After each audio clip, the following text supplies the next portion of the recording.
No news only views. दर्शकों, लगातार हम बहुत से मुद्दों पर बात करते हैं और आज हमारे साथ हैं जाने माने लेखक, साहित्यकार, उपन्यासकार चंद्रभान राही जी। हम आपका स्वागत करते हैं नो न्यूज ओनली व्यूज पर। और आप सभी दर्शकों से हम बस एक आग्रह करेंगे कि आज का जो हमारा साक्षात्कार है इसे आप आखिरी तक देखें और चैनल को सब्सक्राइब करें, लाइक करें और शेयर भी करें। राही जी, सबसे बड़ी चीज होती है एक अभिव्यक्ति की स्वतंत्रता जी। आपने बहुत सारे उपन्यास लिखे, कहानी लिखी, सबसे बेस्ट सेलर का अवार्ड भी आपके पास है, बेस्ट ज्यादा।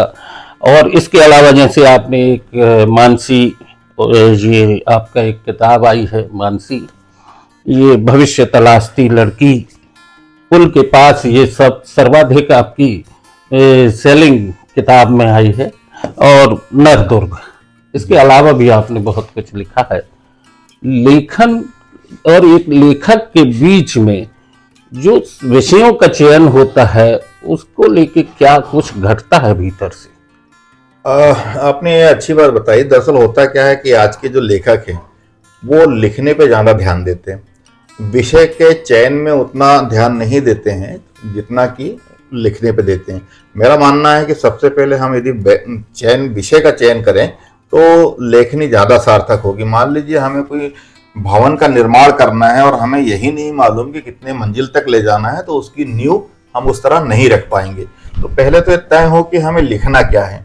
जब लिखना क्या है तय हो जाए तब ये तय हो कि किस विषय पे लिखना है, और विषय जब तय हो जाए तो ये देखना है कि इस विषय पे अभी तक लिखा क्या गया है और हम इससे हटके क्या कर सकते हैं। जैसे आपने पुल के पास एक कहानी संग्रह है, तो वो कल्पना पुल के पास में क्या कुछ है? हाँ, जैसे ये पुल के पास हमारे कहानी संग्रह है। ये एक रेल की पटरी है और वहाँ एक पुल है और वहाँ पे एक मकान बना हुआ है, और दुष्यंत का एक शेर है कि तू किसी रेल से गुजरती है, मैं किसी पुल से थरथराता हूँ। जब हमारा जो नायक है उस मकान में रहने जाता है तो जब जब ट्रेन गुजरती है तब तक उसकी नींद खुल जाती है, बड़ा बेचैन होता है और ये कहता है कि अनावश्यक इस मकान में हम आ गए हैं। लेकिन धीरे धीरे आदत ऐसी हो जाती है कि जब जब जो ट्रेन गुजरती है तब तक उस समय का टाइम पता चलता है कि अब इतना बज गया और इतना बज गया। वो यानी कि वो ट्रेन का गुजरना उसके लिए घड़ी का काम करने लगा और उसके नाते वो अपने जीवन में समय पर काम मैंने वो फिर समय से जुड़ने लगा।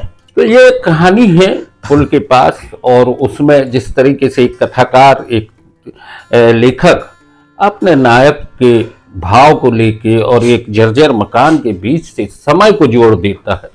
दोस्तों, राही जी ने व्यंग्य भी लिखे हैं और लेखकों के जिस तरीके की स्थितियां आज सामने आती हैं, व्यंग्य, बहुत लोग व्यंग्य और चुटकुलों में फर्क नहीं कर पाते। आपका कहना सही है। आजकल क्या चुटकुले लघु कथा में भी उपयोग किए जाने लग गए हैं, और व्यंग्य में भी ये कहा जा रहा है कि साहब जब तक पंच लाइन ना हो तो व्यंग्य नहीं होता। पंच लाइन लाने के कारण वो चुटकुलों को उसमें शामिल कर लेते हैं, जबकि दोनों की विषय वस्तु अलग है और दोनों की तासीर अलग है। व्यंग्य एक ऐसी विधा है जो व्यक्ति को अंदर तक हिला देती है, एक तरंग पैदा करती है, लेकिन वो ये नहीं कह पाता कि ये चुटकुला है। यानी कमेंट्स को भी व्यंग्य के रूप में, सीधा सीधा कहें तो कुछ लोगों का कहना है कि तंज व्यंग्य है, जबकि ऐसा नहीं है। व्यंग्य में और तंज में दोनों में अंतर है। विसंगतियों पे जब कोई चोट होती है और उसमें से हास्य उत्पन्न होता है, जैसा कि परसाई जी ने बहुत सी विसंगतियों पर प्रहार किए और गुदगुदाया भी और अपनी बात बड़ी सहजता से कह भी गए। ये आजकल व्यंग्य में ये पैनेपन की जो कमी है वो देखने में आती है। दरअसल परसाई जी का समय अलग था, आज हम आधुनिक समय में आ गए हैं। मीडिया हमारे साथ हो गई, विज्ञान हमारे साथ हो गया। अधिकांशतः समय हम मोबाइल, कलम की जगह मोबाइल हमारे हाथ में होता है। हमारी सोच और समझ मोबाइल के अनुसार बदलती रहती है। परसाई जी के समय में ये चीजें नहीं थी, इसलिए उनका चिंतन गहरा था। उतनी गहराई से चिंतन आज का लेखक नहीं कर पाता। यानी आजकल जो मोबाइल पे, जो व्हाट्सएप पे जो बहुत सारी जानकारियां परोसी जा रही हैं, वो भ्रमित हो रहा है। उससे लेखक एक भ्रमण की स्थिति में आ जाता है। आपने एक ये भविष्य तलाशती लड़की, जी। एक और ये आपका किताब है, ये संग्रह है, ये तो इसके बारे में कुछ हमारे दर्शकों को बताएं। भविष्य तलाशती लड़की कहानी संग्रह है। इस कहानी में होता क्या है कि हम हमारे मोहल्ले में देखते हैं एक ऐसा कोना होता है जहाँ पे लोग कचरा फेंकते हैं। वहाँ एक लड़की ऐसी होती है कि एक टंकी बनी हुई है, टंकी के बीच में आधी झुकी हुई है, आधी झुकी होगी, शायद वो कुछ ढूंढ रही है। वहीं पे जानवर भी हैं, कुत्ते हैं, गाय हैं, सबके साथ मिलके वो ढूंढ रही होती है। वहाँ एक महिला जाती रहती है, वो सोचती है कि अपने आप में बहुत परेशान है और वो आत्महत्या करने की कोशिश में जा रही है, लेकिन वो देखती है कि वो लड़की झुकी हुई है, क्या ढूंढ रही। 2 मिनट के लिए जैसे वो लड़की खड़ी होती है तो देखती है कि उस लड़की के दोनों हाथ नहीं रहते हैं।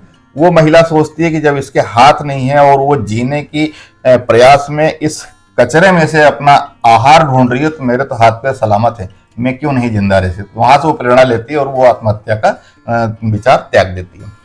तो दोस्तों, एक लेखक समाज को बहुत कुछ दिशा देता है, बहुत सारी विसंगतियों पे चोट भी करता है और बहुत सारी ऐसी स्थितियों में आपको जीने की राह भी दिखाते हैं। चंद्रभान राही जी ने एक ऐसी लड़की की कहानी और उससे मिला के एक पूरा कथा संग्रह तैयार किया, और अब आपको हम एक बहुत महत्वपूर्ण चर्चा पे लेके जा रहे हैं।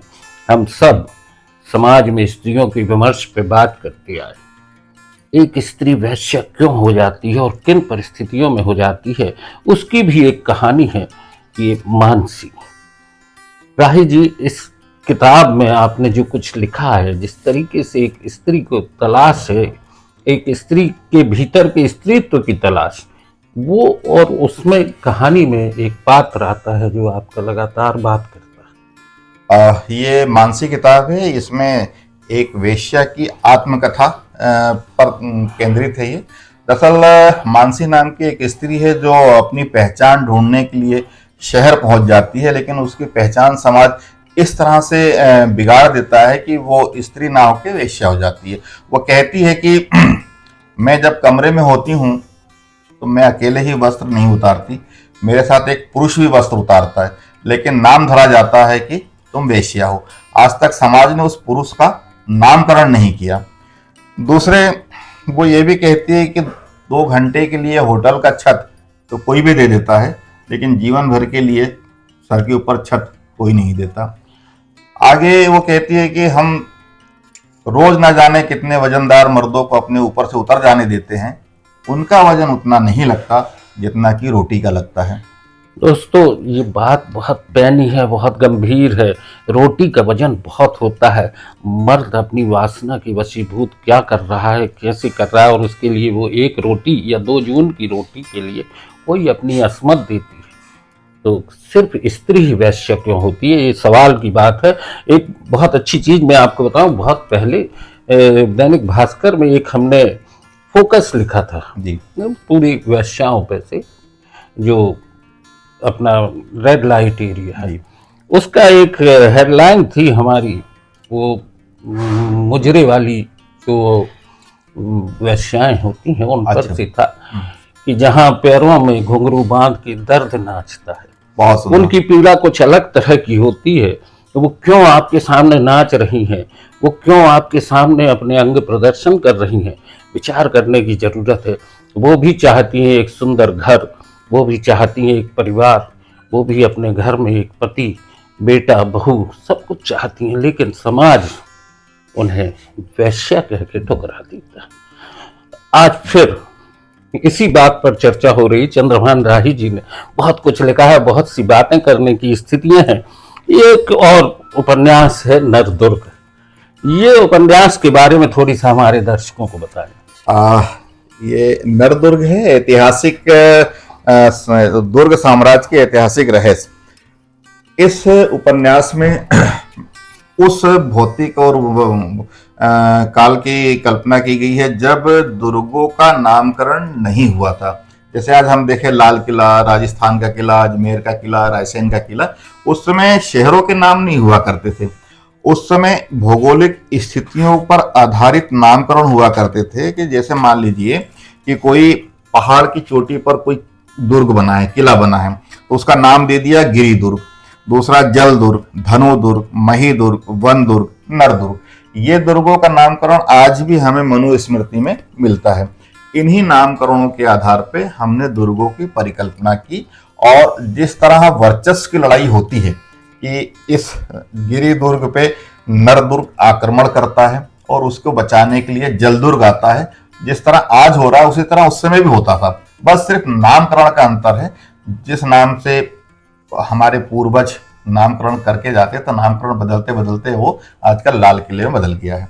उन ऐतिहासिक तथ्यों को उठाने का प्रयास किया है मैंने इसके अंदर। निश्चित है कि एक लेखक अपने लिखे हुए साहित्य के जरिए आने वाली कई पीढ़ियों के लिए एक प्रतिनिधित्व करता है, अपने अनुभव साझा करता है। और चंद्रभान राही जी ने भी जो कुछ लिखा है वो एक समय इतिहास के पन्नों में दर्ज होगा। राही जी, बहुत बहुत धन्यवाद no news on the views पर आज की चर्चा के लिए। आगे भी आप जब भी आए जी जी, हमारे दर्शकों से जरूर दो बातें जरूर करें, क्योंकि हमारे दर्शक भी चाहते हैं कुछ अच्छा सुनना, कुछ अच्छा पढ़ना, कुछ अच्छा लिखना। धन्यवाद।